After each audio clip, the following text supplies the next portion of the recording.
Sveiki, esu Andrius Mažeika, Palestina LT bendraįkūrėjas. Buvo nuo spalio 7 intensyvūs labai metai. Iš pradžių buvo daug kovojimo, dabar kelis mėnesius tyliu, nes ir perbėgiau ir gerai viena pasakymų dalis sako, jūs čia kovojat ne dėl Palestinos, jūs iš esmės dėl Lietuvos sąžinės kovojat. Nes Lietuvos pozicija kitaip negu ponas čia, kuris norėjo kalbėti, nemanau, kad yra įdomi apskritai pasaulyje per daug, ar svarbi. Ir tikrai tektoninių lūžių Lietuva pasaulyje geopolitikai nedaro. Tai viską, ką mes čia darom, realiai darom dėl Lietuvos. Ir dėl to gal ir tas toks perdegimas ir tas liūdesys, nes baisiau negu tai, kas vyksta Palestinoje, tai yra tai, kas nevyksta čia ir vyksta ir netgi tu pačioj kairiai. Pamenu tokį Nausėdos interviu su Pumprickaite, kur jisai sėdėjo didžiai savo prezidentūroje ir jinai pristatė kaip 2 karų, ne vieno karo, bet 2 karų prezidentą. Lietuva, matai, kariauja 2 karuose, nes Ukrainoje mes kariaujam ir mes kariaujam Izraelį. Ir jisai ekspertiniu tonu tenai melavo. Ten tiesiog siaubingai melavo. Ir čia yra visiškas trumpizmas, post-truth, absoliutus, kur prezidentas valstybės atsisėdęs gali sau leisti visai tautai, sėdėdamas prezidentūroje, meluoti apie 40 nukapotų kūdikių galvų ir dar kai kuriuos jisai pridėjo savo fantazijos, jungi dar kai kuriuos pasirodo Hamas įdėjo į orkaites. Visi tie faktai, nes jų nebuvo, buvo paneigti užsienio žiniasklaidos ir netgi tų pačių Nausėdos mylimų Baltųjų rūmų. Tai ne tik Nausėdos, dėja. Tada kitas buvo toks epizodas pradžioj, po spalio 7, gal buvo 2 savaitės praėję ir nuėjau, atsimenu, į koncertą Tamskos klube, grojo toks lietuvis, kuris yra, žinau aš, kad yra labai stipriai propalestinietiškas. Ir man kaip tik tą vakarą susijungė visi galai, kad ką čia daro Izraelis, tai ne jokia atsakomąją operaciją, bet iš esmės genocidą ir atrodo širdis į patus nukrito. Ir tada dairausi aplinkui, žiūriu, kaip visi čia tūsina, ko nedarė, kai Ukrainoje dalykai vyko. Ir per visą koncertą jisai, pavyzdžiui, būdamas labai propalestinietiškas, nesugebėjo nei tylos minutės, nei kažkokio žodžio PA ištarta, ar akordų sugrota, dar kažko. Tiesiog kažkokia paralyžiuojanti baimė. Ko baimė? Kas gali realiai mums nutikti? Ir kodėl mes bijom Izraelio, trečios valstybės, ir kaip bijotume Ugandos Lietuvoje. Čia yra absoliuti nesąmonė ir absoliutus mūsų suvereniteto pažeidimas. Taip, Andrius, dar kas baisu šitoj pas mūsų šaly, tai ką Andrius kalbėjo apie Suomijos socdemus, tai sakyčiau tam tikra... Kairiuosius, nesvarbu. Nes įdomu, kaip jie kairi, kai jie yra, iš esmės už NATO, ir tada jie kalba apie Izraelio imperializmą. Izraelis nėra imperija, Izraelis yra kolonija, imperijos kolonija. Tai kaip tu gali būti su imperija ir prieš imperiją at the same time? Tai va, tai per šitus tylos mėnesius, kaip jau turbūt supratus, visai nemažai prisikaupus yra rūgšties. Ir gali būti, kad jūs šiek tiek dabar šitam tekste, kur vakar parašiau, bus. Tai iš anksto atsiprašau. Ukraina, Palestina. Kairė pamatuota nuo dešinės. Susirinkome kairėje konferencijoje, tad ir kalbėsiu pagrindę kairį. Kairį, kuri by definition smerkia ir pasisako prieš imperializmą, kolonializmą ir visokių kitų formų išnaudojimą. Argi? Kairė, norėtųsi tikėti, yra vienintelė Lietuvos ir pasaulio viltis.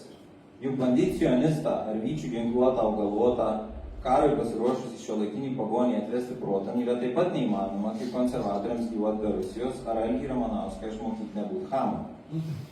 Nežvaistykime energijos. O dabar įsivaizduojate. Didžiulis reklaminis stendas prie geležinio vilko Rimi. Išgelbėk Fatimos vyrą, nupirk Mohamedui automatą. Tuo tarpu 8:30 LRT Panorama pakiliai praneša, kad per praeitą parą Gazoje nukauta dar 50 okupantų žydų. Akiplėšiška. Cituoju, 1982 metų Jungtinių tautų generalinės asamblėjos rezoliucija numeris 3743 reaffirms the legitimacy of the struggle of peoples for independence, territorial integrity, national unity and liberation from colonial and foreign domination and foreign occupation by all available means, including armed struggle. Kitaip tariant, palestiniečiai turi visas pilnas teisės į ginkluotą kovą. Teoriškai, teisiškai, visiškai.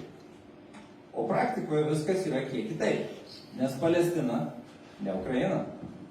Tai, kas galioja Ukrainai, negalioja Palestinai ir kitoms tautoms, esančioms Džozefo Borelio ir daugelio europiečių džiunglėse.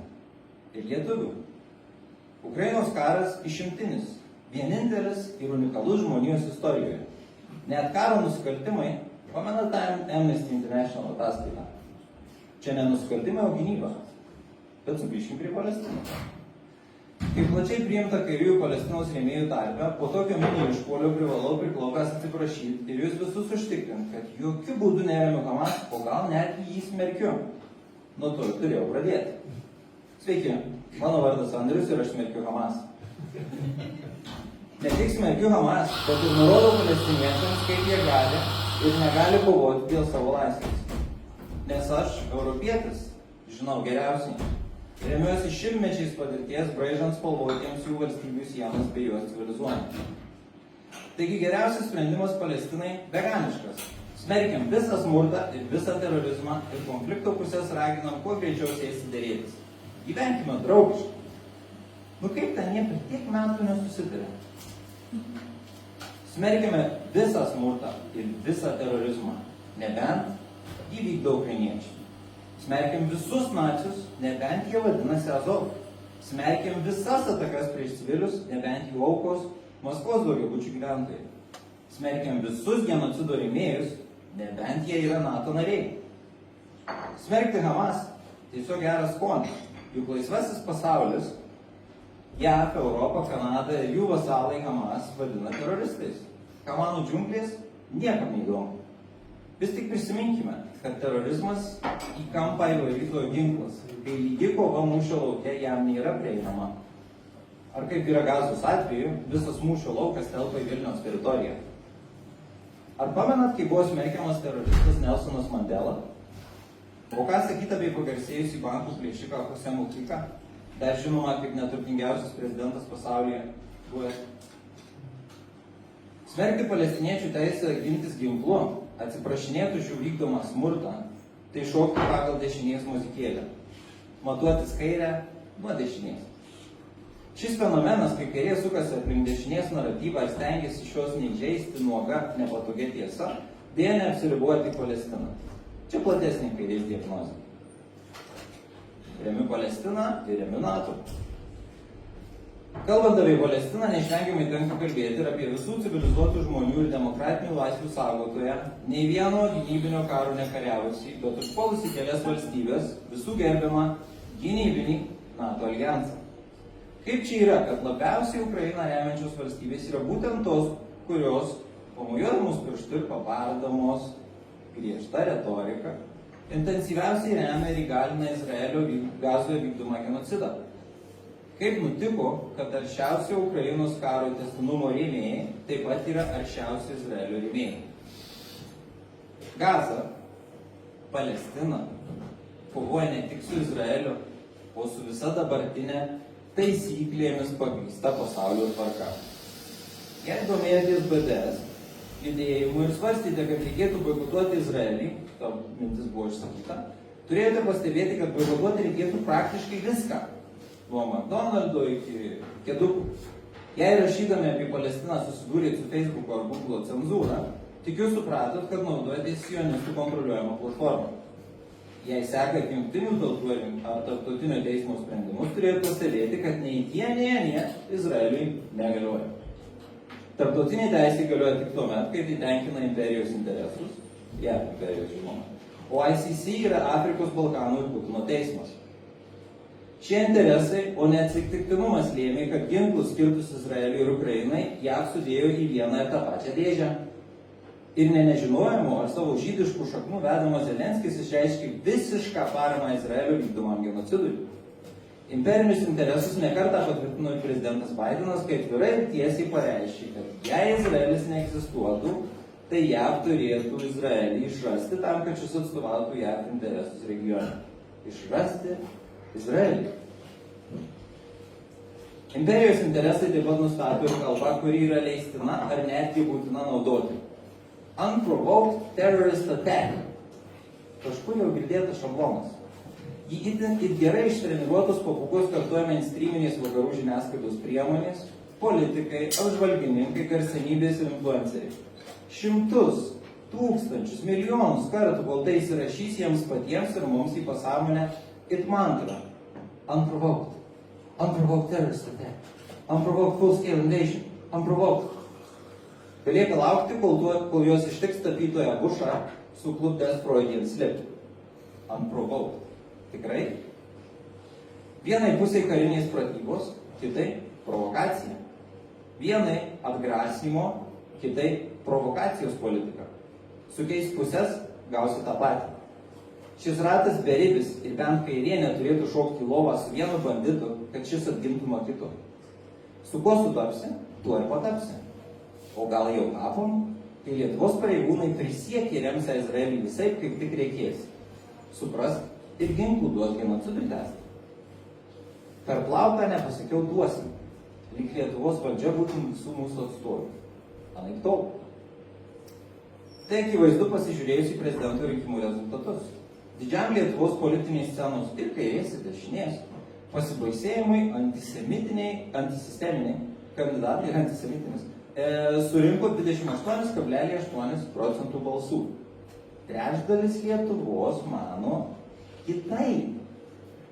Žinoma, jie visi antivakseriai, antisemitai, buduliai, runkeliai, vatnikai, maršistai, kaimiečiai, homofobai, putinistai ir ruskiai. Penktoji kolona arba mažų mažiausiai neišsilavinę prastų skonio tautiečiai, kurie net nesugebėjo išvažiuoti į Norgę ar Londę. Beveik pusė iš to trečdalio Lietuvos akivaizdu, kvailiausiai ir pavojingiausia, drįso balsuoti už visas normas peržengusius kandidatus – antisemitą, greičiau oportunistą Žemaitaitį ir poną Vaitkų. Du šaukštai deguto vienaragiai neoliberalioj proizraelietiškoj statinėj. Spjūvis į LRT propagandinį veidą ir galvos skausmas rinkiminiai komisijai. Svetima gėda. Kokie be būtų šių kandidatų tikrieji motyvai, negalime paneigti jų drąsiai iškeltų problemų ir neginčytinų faktų. Nors Ukrainos karu galutinai įžengėme į pavojingą teritoriją, kurioje kas kalba yra daug svarbiau už ką jie sako. Galutiniai kritinio mąstymo mirtis. Belieka pasidžiaugti, kad Putinas neteigia, kad žemė apvali, nes tuo atveju bent jau konservatoriai iškart taptų plokščia žemės. Šie kandidatai vieninteliai drįso apie Izraelio vykdomą genocidą kalbėti tiesiai ir neminiodami į vadą. Ir rinkėjai tai įvertina. Rinkėjai, kurie galbūt stokoja politinio išsilavinimo, bet turi kitką, daug svarbesnį. Kritinį mąstymą, pajautimą, kuris jiems rodo, kad žiniasklaida ir valdžios atstovai jiems sistemingai, sąmoningai ar fanatizmo radami meluoja. Kurie jaučia savo kūnu, kad Guardian straipsniai apie laimingiausią jaunimą pasaulyje gaslaitina jų pačių ir jų vaikų patirtis, kurie supranta, kad ginklavimasis tik didina pavojų, kurie per kovidą skaudžiai išmoko savo nuomonę pasilikti savo. Kairės nenoras įžeisti nusistovėjusi dešinį naratyvą ar verčiau išlikti išsilavinusių gerą politinį ir kultūrinį skonį turinčių piliečių rate, sukuria tiesos vakuumą, kurį puikiai išnaudoja tokie kaip Žemaitaitis. Ir čia tikrai neblogiausias variantas. Nes gali būti ir tikėtina bus dar blogiau. Pažiūrėkime Krašto apsaugos ministerija. Šis vakuumas plaukioja neapykantos Rusijai, vilnietiškos arogancijos ir vienaragiškų vertybių tirpale, kuris užgožtas didžiuliu karo dangčiu su Kasčiūno inicialais. Užsilipę ant puodo klykia Miliūtė, Valatka, Tapinas ir ko ir nebesigirdi nieko kito. Susidaro įspūdis, kad yra tik viena pravda. Bet rinkimų rezultatai liudija jų kitką. Istorija panašu kartuojasi. Tarpukaryje Lietuva prijautė fašistams, prijaučia ir dabar. Tarpukarį Lietuvoje nebuvo leidžiama kita nuomonė, neleidžiama ir dabar. Tarpukarį Lietuvos elitas perėmė carinių žemvaldžių rolę, dabar turim tą patį. Tarpukarį Lietuva savo gyventojų sąskaitą ginklavosi, kad išgąsdintų Rusiją, ginkluojasi ir dabar. Belieka tikėtis ir stengtis, kad nesibaigtume taip pat. Kol dar Lietuvoje neveikia smetoniniai lageriai politiniams kaliniams, nevėlu kalbėti drąsiai ir tiesiai. Nevėlu prisiminti ir priminti visuomeniai, kad teisė, o ne draugelis banditas civilizuotam pasaulyje yra tikrasis saugumo garantas. Nevėlu aiškinti, kad taisyklėmis pagrįsta sistema yra trečiojo pasaulio išnaudojimo pagrįsta banditinė sistema. Nevėlu suprasti patiems ir padėti suprasti kitiems, kad Gazoje, Palestinoje sprendžiamas tarptautinės teisės likučių likimas. Teisės, kuri yra vienintelė tikra Lietuvos apsauga. Nevėlu kalbėti, kad tikrieji Hamas priešai neišbrainwashinti IDF kariai, o JAV ir Europos imperialistai. Pabaigai norėčiau pakalbėti apie meilę. Būtent jos vedamas pradėjau kalbėti už Palestiną. Ir tikiu, kad būtent jis stovi už daugelio Palestinos aktyvistų pečių. Taigi, vieną pusę pirmyn varo meilė, o kita godumas, aukos teatras ir mirtina neapykanta. Kaip jūs manote, kas ilgainiui nugalės? Apie kokią meilę čia kalbu ir iš vis prie ko čia ta meilė? Juk rimtuose kairės pokalbiuose nepriimtina kalbėti tokiais klikštais New Age terminais. Apie meilę, kurios išmoko iš palestiniečių. Apie besąlyginę meilę ir pagarbą šeimai ir vyresniems. Apie meilę ir pagarbą maistui. Apie meilę žemė. Apie besąlyginę meilę draugui. Apie meilę bendravimui ir bendrystei. Apie meilę alyvmedžių. Apie meilę gyvenimui. Ir galiausiai apie meilę Dievui. Būtent meilės mes taip stokojam čia, Lietuvoje. Palestiniečius Gazoj palaiko ir saugo tik tai jie. Nei NATO, nei Patriot, nei valatkiška neapykanta, nei jautimasis geresniais už Vaitkaus rinkėją, nei gentys, nei vilkės, nei išgelbės ir mūsų. Taigi linkiu meilės ir drąsos. Drąsos. Palestina, nors ir okupuota, yra laisva. O imperijos saulelai nusileidus bus ir dar laisvesnė. Ačiū.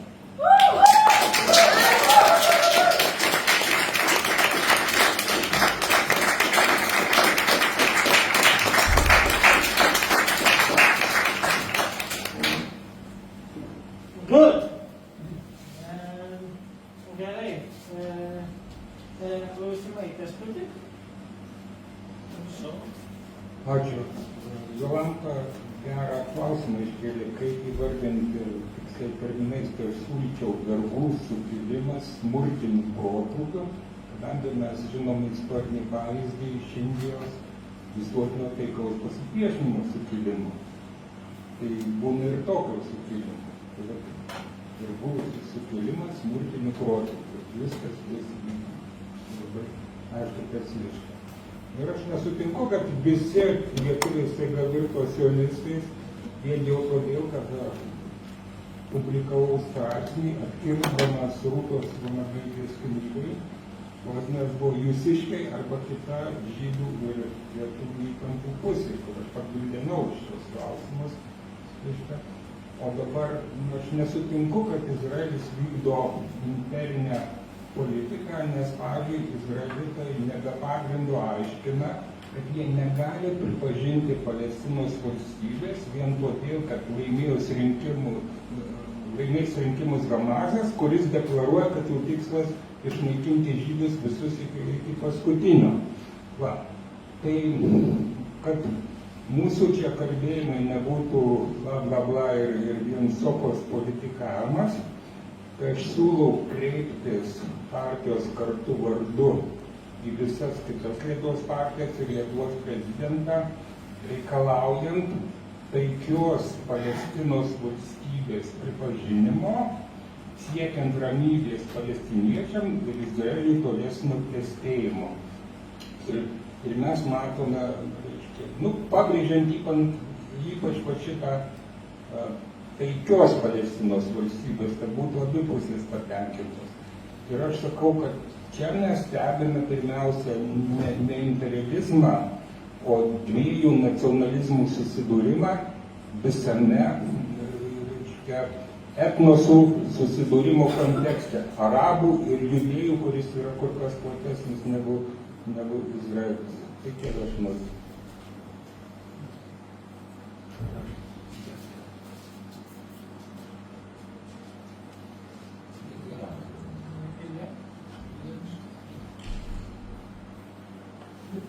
Aš norėjau Andriau Mažeikai užduoti klausimą.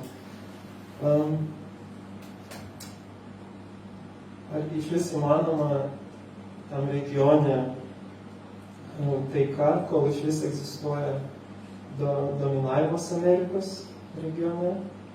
Ar iš vis kažkoks įmanomas ten taikingas sprendimas, kol mes žinom, kad yra tiesioginis Amerikos interesas ten turėti įtaką. Kaip tu ir sakei, kad Bidenas pats pasakė, kad nebūtų Izraelio, mes jį išrastume. Ir kitas klausimas, kodėl Izraelis, turbūt vienintelis pasaulyje, turi teisę į etno valstybę. Ir kodėl negalima tiesiog turėti vienos demokratinės valstybės, kuriose gyvena skirtingos tautos ir religijos, kaip ir kitose valstybėse.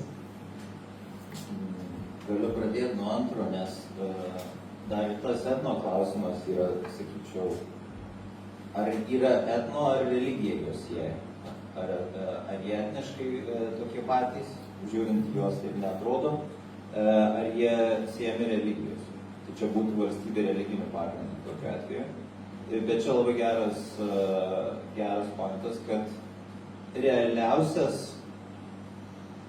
mano, pavyzdžiui, nuomonė, bet čia vėlgi palestiniečiai turi šitus klausimus spręsti, o ne mes už juos, tai vienos valstybės sprendimas.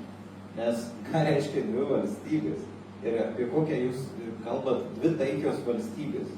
Vienoj pusėje turit iki dantų ginkluotą fašistinį režimą, genocidinį fašistinį režimą, kuris netaps overnight kažkokiu kitokiu, remiama galingiausios pasaulio imperijos ir turtingiausio kontinento Europos, ir kitoj pusėje turit į dvi dalis suskaldytą kažkokį žemės lopinėlį, kurio dar kitoj pusėje yra Jordanija, kuri visiškai šoka pagal JAV ir Izraelio dūdelę. Nors kalba bla bla bla tenai, kad arabus patenkint, bet iš tikrųjų tas Jordanijos karalius turi daugiau bendro su Anglijos karalienė negu su savo valstybė.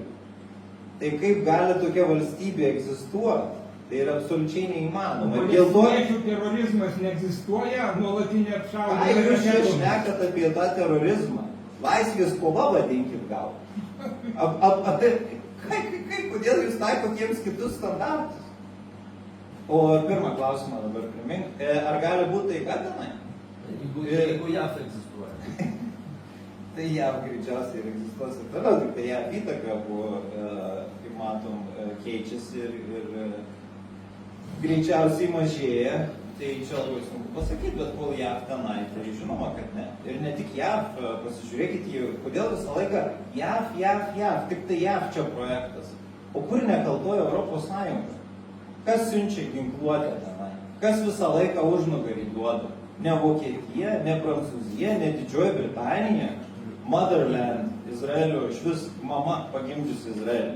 O Rusija prekiaujanti ginklais pasaulyje bene gausiausiai neegzistuoja jom? O jūs be Rusijos apskritai matot ką nors? Nes visą laiką tik Rusija. Mes susirinkom kalbėti apie Palestiną, ne apie Ukrainą. Jūs išsakė. Aš, ta prasme, į ją klausimą atsakant. Tai ta prasme, tai žiūrėkit, tai jeigu politika JAV pasikeistų ir ateitų tokie žmonės, arba panašiai mąstantis kaip Noam Chomskis, ta prasme, tai Kitaip tariant, tai mes priešingai turime sakyti, kad JAV gali padaryti, gali sutvarkyti ir teisingai sutvarkyti, nes tai yra super valstybė. Ta prasme, bet aišku, kad jinai to nedaro, dėl to, kad yra vested interest ir taip toliau. Bet ta prasme, bet jeigu jinai pasikeistų ir jeigu kairieji laimėtų, tai ką būtų galima padaryti?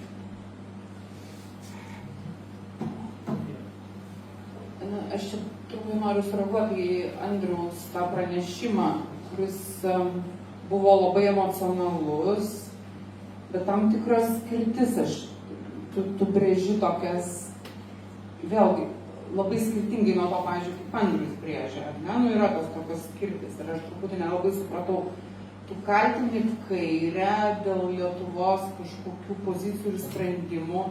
Tai nežinau, ta prasme, ar tu čia turi omeny valdžioj kažkokią esančią kairę, tai čia vienas toksai, bet kitas vėlgi, tas noras kažkaip teikti Palestinos kovą per Ukrainos kovos neigimą, nu, aš matau, jis yra neproduktyvus. Čia neneigiant visokių ten NATO ir galime apie ką nori kalbėti, bet nereikia, ta prasme, nereikia kalbėti dabar vien tik iš tų globalių pozicijų, ar ne? Nes vis dėlto yra Izraelio pozicija, ar ne, prieš palestiniečius, yra Rusijos pozicija prieš ukrainiečius. Ir spręskim ir šituos klausimus. Ne tik, nes tas pakalbėjimas, nu yra tenai NATO, nu yra ten imperinės galybės. Taip, jos yra, bet jeigu mes tik apie jas kalbame, iš viso nieko nesvarstom realiai, kad tie žmonės patys gali kažką išspręsti, nu gal tokia tavo pozicija, kad nieko neįmanoma išspręsti. Bet vis tiek aš grįžtu prie to klausimą, man labai įdomu, kaip tu matai tą galimybę išspręsti? Ar iš vis tu matai kokią nors galimybę, kad galima išspręsti tenai tą problemą? Jau 3 klausimai ties to ir sustojam. Tai dėl Lietuvos kairės, ne, čia su valdžia nieko iš vis nesusiję, nes Lietuvos kairės nėra valdžia. Valdžios Lietuvos pozicija tai yra ten sionizmas 3000, bet kairės tiesiog bedantė pozicija. Ta prasme, pirmais ypač mėnesiais, kai buvo kritinis laikas, tai reikėjo, nu, ta prasme, visiškai ir tas keliaklupščiavimas dėl to Hamas visą laiką, Hamas, nu baikit jūsų to Hamas, jos 76 metus gyvuliais laiko. Kaip jūs apsiverčia liežuvis pradėti nuo Hamas? Taip, Hamasinė angelėlė, bet tai gal pradėkim nuo to, nuo ko viskas ir prasidėjo, ar būtinai reikia pradėti patenkinti Izraelį, patenkinti Šimonytę, patenkinti visus, kad visi būtų patenkinti, nes mes atsiprašėm už Hamas. Ne aš taip sakau, bet mes lygiai tą patį ir čia matėm, vėl atsiprašinėjimus už Hamas. Nu ne, nėra čia ko atsiprašinėti. Tai viena. Antra, Ukrainos kova, tvarkoja Ukrainos kova, bet neigimas, kad man kad ir ukrainiečio kairiojo pozicija, kurią Andrius citavo, nu, man tai atrodo tiesiog naivu. Turėt galvot, kodėl? Ar tu turi subjektyvę galią, ar tu turi agency prieš savo bankininką, iš kurio tu esi pasiėmęs paskolą milžinišką ir kuris yra labai stipriai ginkluotas? Ne, tu neturi. Tai Ukraina, būdama milijardų skoloj vakarams, turi savo agency kažkokį? Ne, neturi. Tai apie tai aš ir kalbu, kad o Izraelio atveju situacija šiek tiek kita, todėl kad Izraelis turi milžinišką galę JAV, bet tuo pačiu JAV turi milžinišką galę Izraelį ir tai yra žaidimas jėgų. Ir Izraelis lygiai tą patį darė su Britanija, kai viskas pasibaigė, žinom, ko pasibaigė, su Britai susipyko ir perėjo į tokį santykį ir tada jų pagrindinių skėčių tapo JAV. Trečią klausimą. Nu, ta prasme, kaip tu matai, kaip gali išspręsti tą situaciją? Nu tai ta situacija, manau, kad nėra taip... Reikia visus kaltinti apie tai, kad žmonės svarsto, diskutuoja, man tai keisti tie kaltinimai.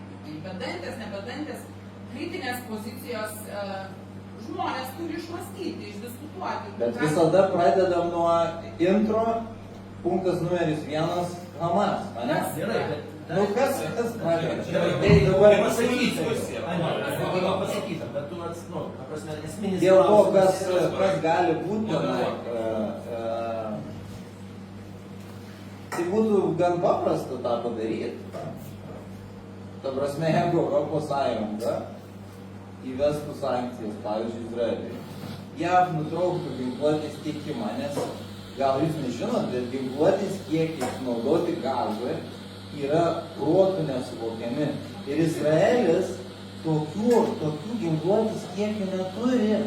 Jie seniai būtų pabaigę savo šovinėlius vos ir eitų pjaustyti peiliais. Bet visą laiką, aišku, apjau, bet visą laiką yra nuolatinis tiekimas. Tai uždaryk kranelį ir viskas pasibaigs.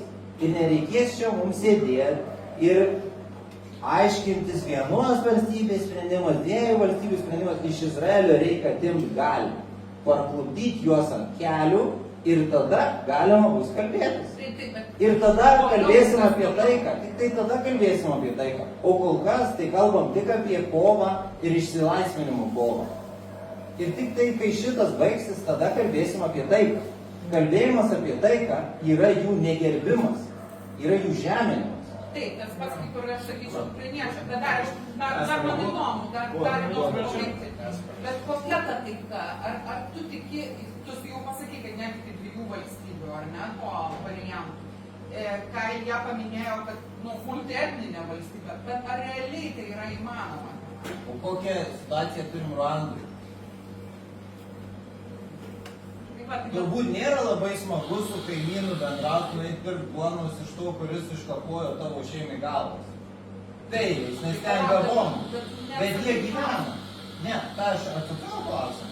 Ruandui jie sugeba gyventi. Tai kodėl jie negali sugebėti čia? Tai visų pirma, reikia vieną iš tų pusių atimti galią, kad jie būtų priversti kalbėti su palestiniečiu. Nes kitaip jie niekada to nedarys, nes jie jaučiasi geresni. Jie visada jaučiasi geresni. Nes jie yra geresni, jie turtingesni, jie galingesni, jie turi visus ginklus. Kam jam kalbėtis su tuo palestiniečiu? Kai kurie ne nausėdžiai, o kolonistai, vadinkim daiktus tikrais vardais, kai kurie kolonistai galvoja, kad palestiniečiai yra migrantai darbininkai atvykę iš kitų valstybių. Jie iki tiek nesuvokia, kur jie yra. Tai kokia čia gali būti kalba apie taiką? Ne, jie turi pirmiausiai su realybė susipažinti. O su realybė, kad susipažintų, iš jų reikia atimti galią.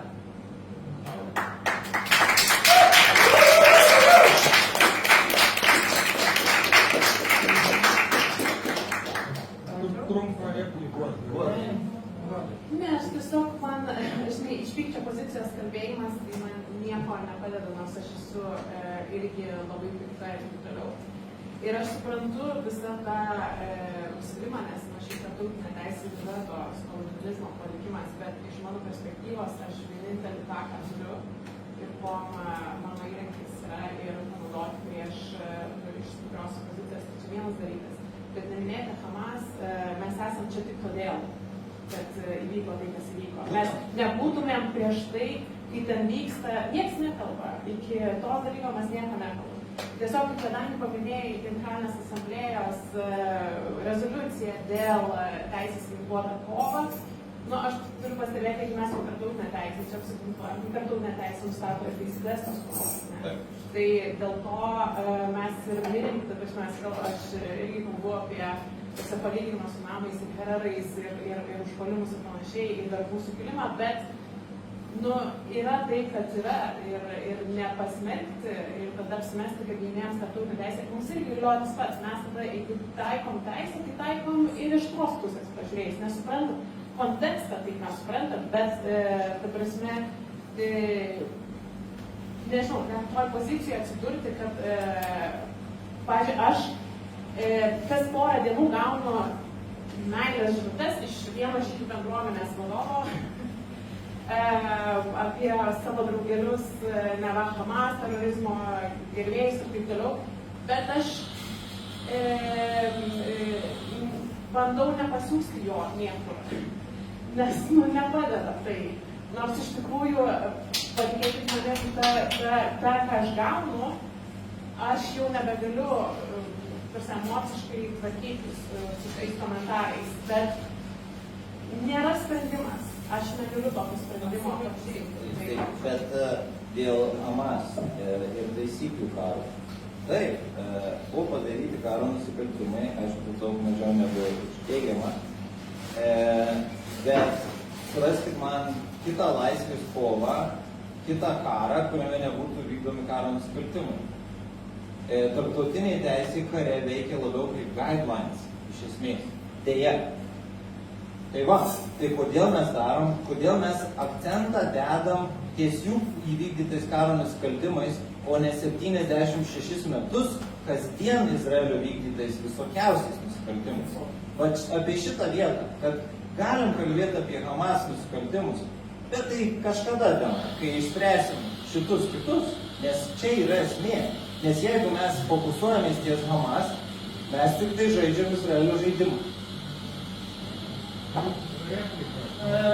Dar Laima. Aš gal turėjau vieną komentarą ir vieną klausimą. Tai komentaras būtų apie tarptautinę teisę, nes aš irgi tarptautinės teisės docentą, nors daugiau tarptautinės šeimos teisės yra mano sritis. Man atrodo, kad tarptautinė teisė iš tikrųjų galima tiek apkaltinti, kad jinai prisidėjo prie kolonijų kūrimo, kiek taip pat jinai ir ardė tas kolonijas.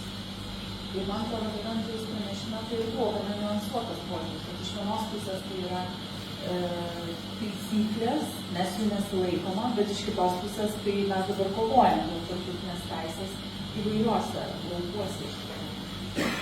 Tai yra kažkokia vertybė, tai yra kažkas, ką mes turime sustiprinti, pakeisti, padaryti, kad tai veiktų, kas yra labai sunku, todėl kad tai nėra kažkas tokio, kas, ta prasme, tiek sankcijos, tiek visa kita, mes pati nenorime padaryti tokio kontrolės kažkokio psichopatinio lauko, kur viską apstatytume užtvaromis, botagais, kažkokiais, ta prasme, nenorime tokios ateities irgi. Tai kaip padaryti, tai nes tarptautinė teisė tai yra drakonų susitarimas nesudeginti pasaulio. Ta prasme, tai mes turime tą turėti omeny, kad yra ta galios pusiausvyra. Tai jeigu čia yra labai riski, kad ta prasme, nes kai atimi iš vieno galą, tai kažkas kitas atima galą, jis dar labiau sustiprėja. Tai kaip visą tai išbalansuoti yra didžiulis klausimas, bet aš manau, kad tarptautinė teisė yra kažkas už tą vertą kovoti ir tą aš girdėjau pranešimą. Bet mano klausimas tai būtų apie emocijas, tai man labai sunku kažkaip suformuoluoti, nes pranešimas buvo labai emocingas apie baimę, apie drąsą, apie meilę, bet aš jaučiu kartais savyje, kad man yra gana sunku kalbėti iš tos pozicijos, kalbant apie šitą konfliktą, būtent dėl to, kad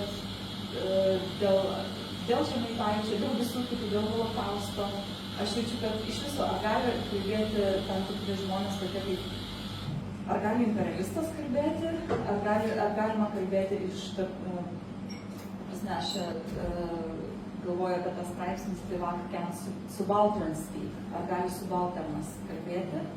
Tai man atrodo, kad pirmose gretose turi kalbėti palestiniečiai, ukrainiečiai ir visi pavergtieji. O man tuo tarpu labai sunku kartais būna iš tikrųjų kalbėti ir aš jaučiu tą tokią baimę ir ta baimė yra būtent dėl to, kad, nežinau, gal tai yra susijęs su asmeniniam patirtim, kadangi aš niekada negyvenau Palestinoje ir manęs nemokė apie maistą ar apie kažką kitą, bet aš gyvenau Lietuvoje, kur nuolat susidūriau su siaubingais antisemitiniais pareiškimais ir jaučiu tą tokią pareigą pagalvoti, apie ką aš kalbu, nes iki šiol man konferencijų, pavyzdžiui, aš sutinku žydų kilmės žmonės, kurie išgirdę, kad aš lietuvė tiesiog nueina, nes jie negali, mano visa šeima buvo ten išžudyta. Tai aš turiu pagalvoti, apie ką aš kalbėsiu, dėl to, kad aš nenoriu, sužeisti kito žmogaus. Bet čia atskiros temos. Jo, tai čia atskiros temos, bet galvojant apie tą lietuvio sąžinę. Bet čia vėl, čia atskiros temos. Kodėl šitas klausimas turi Palestinos klausimą? Kodėl antisemitizmas Lietuvoje įaugęs? Beje, aš iš Prienų, tai pas mus Snarglys yra žydas. Ir tik tai, kai man buvo, nežinau, 20 keli metai, neseniai, prieš kelis metus, man taip dzingt į galvą, ką tai iš tikrųjų reiškia ir kodėl taip yra. Jo, snargliai vaikai vadina žydų Prienuose. Tai antisemitizmo lygis yra tiesiog kosminis. Ir čia dėl to ir sionizmo lygis kosminis, nes dažniausiai didžiausi antisemitai yra didžiausi sionistai. Bet čia nieko bendro su Palestina neturi. Tai nereikia bijoti kalbėti apie tai. Nes Izraelio kolonijinis projektas prasidėjo prieš Holokaustą. Balforo deklaracija buvo pasirašyta prieš Holokaustą. Negali irgi atskirti. Bet tai jeigu neatskiri, tai tada tokiu atveju vėl žaidi pagal Izraelio tūdelę, nes jie šitas dvi temas nuolatos sąmoningai deda į vieną. Visada. Nes tada gali šokti aukos poziciją. Ne, tada žydai. Ačiū. Labai šiaip įdomu klausytis visų pokalbininkų ir bandžiau kažkaip prisiminti, ar buvo kažkokia tokia diskusija apie Palestiną ir labai džiaugiuosi, kad jinai čia atsirado ir kad mes galim laisvai kalbėtis ir su emocijom ir be emocijų, tas yra labai svarbu. Apie terorizmą čia yra atskirai irgi kalba, iš tikrųjų, ką mes laikom terorizmo, ko nelaikom ir kaip ją tą yra išnaudojusi kaip savo įrankį. Ir kaip pasirodo tie terorizmo istorijai, nes aš istoriją baigiau, tai teko man pirmom savaitėm šiek tiek apie terorizmą parašinėti šitus dalykus. Mano klausimas yra toks labai konkretus, ką galėtų partija kartu nuveikti Lietuvoje. Tai čia buvo pasiūlymas pripažinti Palestiną kažkokią pareikšti poziciją. Aš manau, kad kažkokia prasme jau esant tą pareiškį, tai dar iki galo akcentavę ir tada pareikalavę. O dar būtų galima konkrečiai nuveikti, būnant dabartiniai pozicijoje, arba aš galimai kažkada valdžiuoju galbūt. Tada tokie, ką galima būtų nuveikti. Dar reaguojant apie meilę, tai aš manau, kad kitų metų kultūros konferencijos tema turėtų būti apie meilę. Tai tada daugiau. Tai kas norėtų pabandyti konkrečių, ką galėtų partija kartu.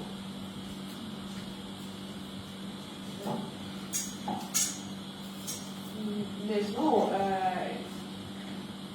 BDS užblokuota sankcijas, skelbti informaciją, kurios dabar dalykus, nes tai turi mažai kažkokios, galbūt kokios esminės įtakos, bet iš principo tai kelia vis tiek išnaudumą šito klausimo, tai nežinau, bet ką konkrečiai partija galėtų padaryti, toliau kalbėti, tokias diskusijas daryti, skleisti kitokį naratyvą, tiesiog nuolat priminti. Ir neleisti gal, čia tiesiog teko susidurti tiesioginiame eteryje su Dinapūru ir aš net praleidau tokių esminių dalykų, kur po to Tadas iš chat, vienas paprastus chato žodžiu, išrinko visus tokius dalykus, tai tiesiog nepraleisti dažnai tokios informacijos, kur spalio 7 dieną, ta prasme, kaip jinai vis dar egzistuoja, vis dar kartoja, aš niekaip nesuprantu, bet LRT laisvai praleidžia tokius dalykus, tiesiog visą laiką sugauti ir neleisti skleisti tokiam, nežinau, melagingam naratyvui. Į programą partijos gal įrašyti tokį punktą labai aišku, kad pirmas dalykas užsienio politikai, ką padarysim, tai išmesim Izraelio ambasadorių ir nutrauksim visus santykius. Po Izraelis nesės prie derybų stalo namų. Ta prasme, kokie gali būti santykiai su Izraeliu, jeigu jie neigia palestiniečių teisę egzistuoti. Tai būtų labai aiškus signalas žmonėms, kurie kovoja už Palestiną, kad jūs rimtai nusiteikia Palestinos klausimus. Aš tiesiog dėl ambasados atšaukimo, aš noriu pasakyti, kad jeigu mes visus atšauksim ambasadorius iš priešiškų valstybių, tai mes bendrausim tik su draugiškom valstybėm. Ir tada esmė yra, kad kokia diplomatijos esmė, nes čia pats pavojingiausias momentas, jeigu dabar atšauktų visi savo ambasadorius. Rusijos ambasada, kada egzistuoja Vilniuje. Nes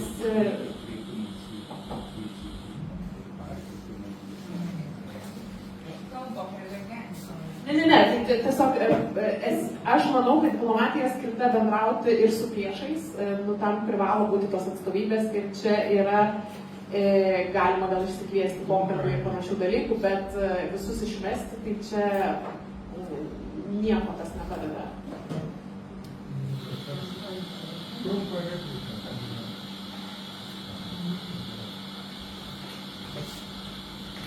Pasakyti apie taip, aš sakyčiau, kalbėti apie sankcijas Izraeliui. Dėkui. Mes užmiršome, kad dažnai politikoje pasimato tik tai užslėpti ekonominiai interesai. Ir šito artimų rytų regiono destabilizavimas ekonominė prasme reiškia, kad nebuvo nutiestas dujotiekis iš artimų rytų į Europą ir čia mes galime matyti ir dujų interesų sutikimus. Aš dabar atsivertęs teroristinės organizacijos straipsnių vardymą Al-Qaeda, Hamas, Hezbollah, ISIS ir taip toliau. Tai mes matome dviejų teroristinių pusių susidūrimą, kur viena turi didesnių galių ir tiek. Tiesiog nesiekim tokį bendro kažkokio, nežinau, ta prasme, mes dabar keisime islamofobiją, visus šitus dalykus, čia nėra bendras visų projektus, jūs išvardinot visus bet čia yra etnosų, ar dar kartą sakau, etnosų karai pagal Huntingtoną eina, o kad mums reikia kritikos į tikslą. Labai prašau, Huntingtono civilizacijų konfliktas yra pati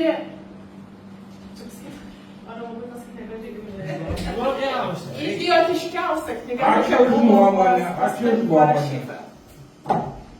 Ja, viskas, civilizacijų konfliktas atšauktas, ačiū labai visiems, tikrai buvo labai svarbu, ką mes šiandien kalbėjom ir aš manau, kad iš tikrųjų Lietuvoje truputėlį toks closing remarks duosiu, kad iš tikrųjų Lietuvoje yra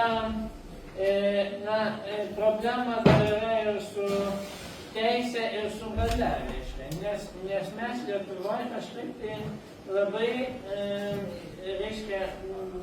kartais atrodo, kad ta teisė tai garantuoja mums galimybę egzistuoti, kaip visuomeniai, kaip, čia ir dabar, bet štai kažkodėl atsitinka tokių aplinkybių, kad mes tie kolektyviai bandom atsisakyti tos tarptautinės teisės, žiūrėti tai kaip kažkokį blogą, ydingą projektą, kur neveikia ir taip toliau. Tai klausimas yra tai, kaip mes galim, ne tai, kaip mes turim atsisakyti teisės, vardan galios santykių, kurie akivaizdžiai pasirodo, tai teisė nustoja galioti. Bet klausimas, kaip mes dar turime ir plėsti, papildydami, tarkim, įvairias tokias teisės socialinėmis, ekonominėmis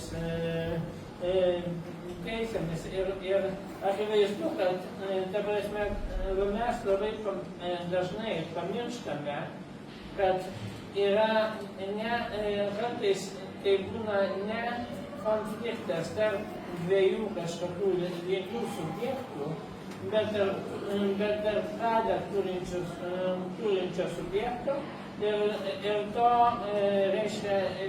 to kito subjekto, kurį ta galia nori laikyti nieku. Tai ta prasme, man atrodo, kad mes turime matyti visur tas konfliktuojančias grupės ir dabar konfliktuotume eidami valgyti pietų. Ačiū.